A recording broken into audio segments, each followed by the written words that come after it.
Hey everybody, welcome back. It's day 3 of our 90-day modern dance challenge. And today we are going to explore spirals. If modern dance is familiar to you, you might have seen or moved through a spiral once or twice. If it's not familiar to you, I am going to start with a description, a couple things I wanted to share that I found on the internet. So, spirals, the definition of a spiral is a winding, is the adjective is winding in a continuous and gradually widening or tightening curve, either around a central point on a flat plane or about an axis so as to form a cone shape. I think that's pretty cool.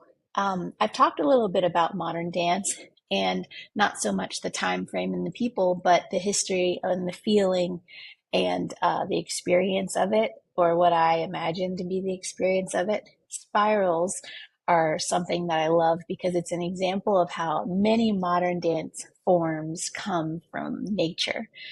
And the movements themselves are representative of shapes we find in nature or things that we can see in the real world, in the physical world. Modern dance is less about the ethereal and representing something that's just light and airy and whimsical, and more about being rooted in the real world, which I really love. So I have a picture here. I don't know if you'll be able to see it, but I'll read this part that I found. Let's see.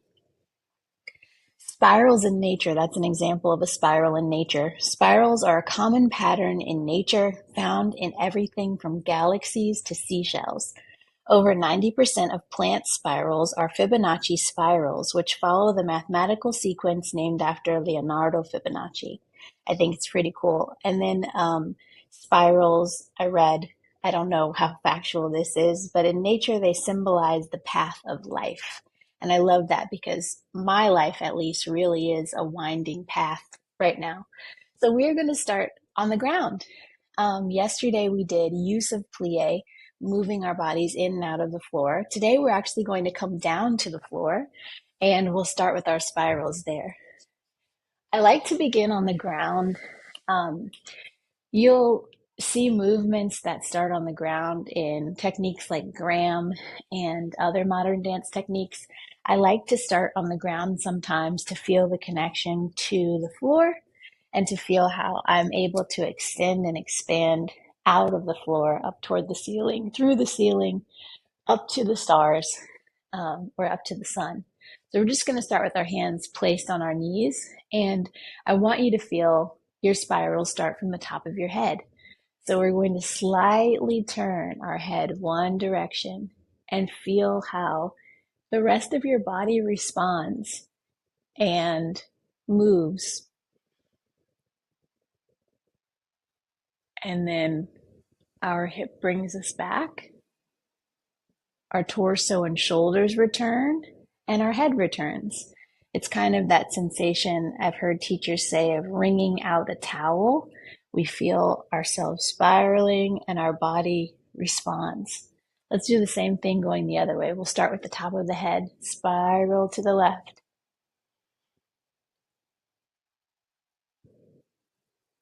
and return.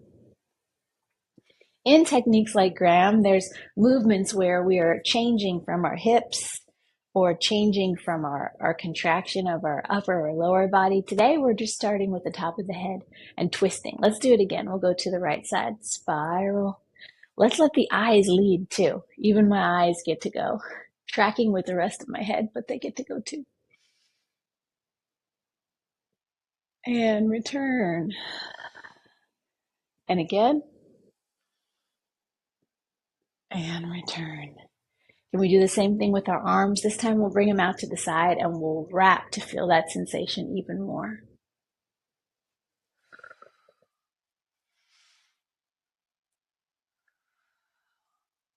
And return one more time. We can really feel our breath. Inhale and spiral.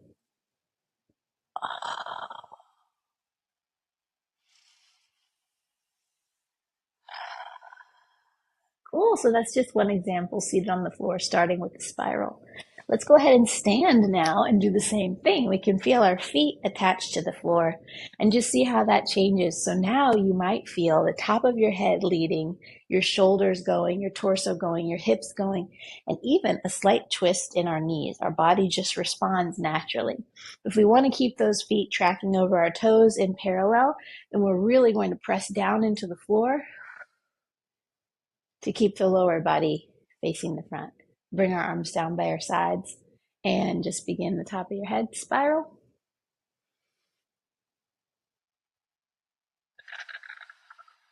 Other side. Take the arms again.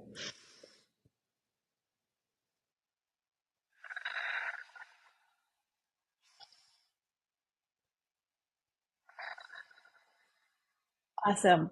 Okay, let's do that in a little bit bigger motion. One of the combinations that I've been doing in class, actually, there'll be a class that I'm teaching today in Modern Dance Club. We do just a quick spiral from side to side. We're really just letting the arms fall, but feel the motion of the body twisting and what it does to our knees. So let's just let our arms drop, drop, drop, drop, drop, drop. Just a reminder to me that the spiral isn't just a static shape, but we use that in motion all the time. So let's go ahead and now do an exercise that I've been doing in class with wide open feet. We're going to take and spiral to our right side and wrap the upper body around. Then we're going to return, unfold, keep this leg lunged, and we spiral up towards the sky.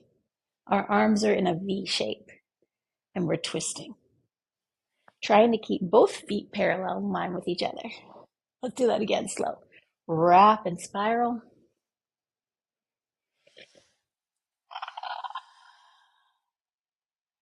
Again, wrap and spiral. One more wrap and spiral. And I usually straighten that bottom leg at the end. Other side, wrap and spiral. And twist. Ooh, gotta keep it parallel. Wrap and spiral. And twist. Wrap and spiral. And twist. And spiral. And twist. All right, I don't want to hit my ceiling fan. Last one we'll do is bring our arms up toward the ceiling. We're going to let the arms drop to the side, kind of like we're rowing a boat, and we're just going to go one side and up. They drop forward first. Oh, I am going to hit the fan. They drop forward first and up like we're rowing our boat. And we're going to turn our bodies and look back. So I have to remind myself sometimes that I'm not two-dimensional. I'm a 3D being. I'm not just flat forward and back. And the spiral doesn't just happen vertically. It can also happen horizontally. In this shape, we are really spiraling our lower body and twisting. Our arms are coming up. They drop down. They go all the way through and they're straight. I'll scoot back so you can see me. Let's just do 4 times. Ready, set, here we go. We drop down and up and down and up. 2 more and down and up, down and up. Awesome. Yay. Okay, so those are just some examples of spirals in motion. I actually saw something interesting in our living room, so let me just grab it real quick. Yeah, I didn't even plan or notice that this was here, but another physical example of spiral. I love this shape and I love it in motion. And it's just another way to see modern dance coming into the physical world. So I hope you come back tomorrow for day 4 of our challenge. Thanks so much for being here. See you guys later.